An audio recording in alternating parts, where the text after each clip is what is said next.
Ketika publik sepak bola Indonesia menantikan pengumuman 28 pemain yang akan dipanggil untuk kualifikasi Piala Dunia 2026 putaran 4, round 4, nama-nama seperti Ole Romeni, Maarten Paes, Beckham Putra, hingga Egy Maulana Fikri muncul di daftar. Namun satu nama mengejutkan tereliminasi, Marcelino Ferdinand.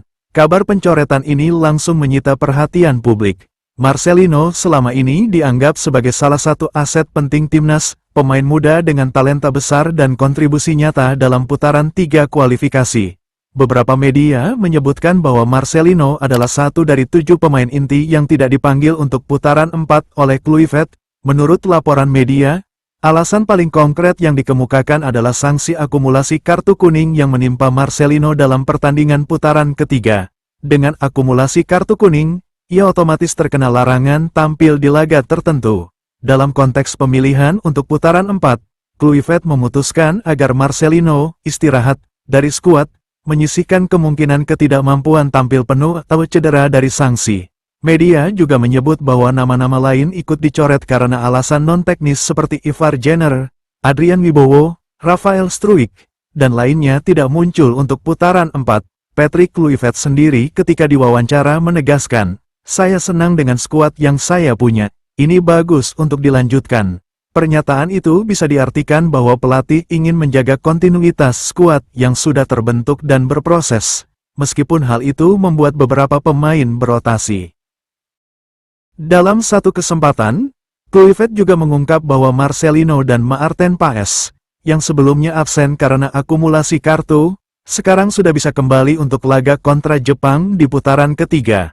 Hal ini menunjukkan bahwa pencoretan Marcelino untuk putaran 4 bukan karena keduanya di blacklist permanen, melainkan terkait regulasi dan kondisi skuad. Ketika kabar pencoretan menyebar, publik dan media menunggu reaksi Marcelino. Meski tidak banyak pernyataan terbuka di media, indikator reaksi bisa dilihat dari jejak media sosial dan liputan seputar namanya. Beberapa hari kemudian, Marcelino mengunggah ulang foto selebrasi golnya ke gawang Arab Saudi melalui Instagram Story. Momen tersebut seolah menegaskan keberadaan arsip performanya, menyiratkan bahwa kinerja dulu pernah menggetarkan lawan. Netizen menyimak unggahan itu sebagai sinyal bahwa Marcelino ingin menunjukkan bahwa dirinya masih relevan dan siap memberikan kontribusi jika diberi kesempatan lagi. Meskipun begitu, tak ada pernyataan publik yang menyudutkan Kluivert secara langsung dari Marcelino. Ia tampak memilih untuk diam dan mempersiapkan diri. Hal ini menunjukkan kedewasaan mental, bahwa tak setiap pencoretan adalah akhir. Statistik juga mendukung, sampai laporan media terakhir, Marcelino telah mencetak sekitar 5 gol untuk timnas senior dalam tanda kurang lebih 34 penampilan.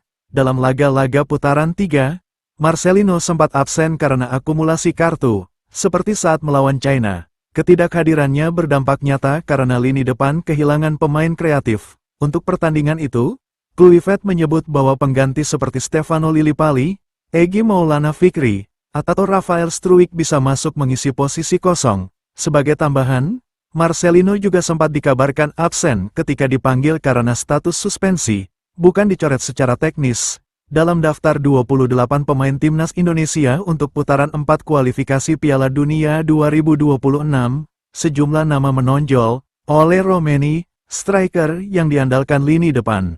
Beckham Putra, pemain muda yang sempat disebut sebagai kandidat pengganti Marcelino. Maarten Paes, kiper utama yang sempat absen karena akumulasi kartu, kini disebut akan kembali. Egy Maulana Fikri, pemain sayap veteran yang tetap diperhitungkan. Stefano Lillipali, Rafael Struijk, Ricky Kambuaya, disebut sebagai opsi pengganti dalam skuad bila terjadi absensi. Beberapa nama keluar dari skuad inti seperti Pratama Arhan, Asnawi Mangkualam, Jordi Amat, Sain Patinama dilaporkan dicoret dalam daftar akhir.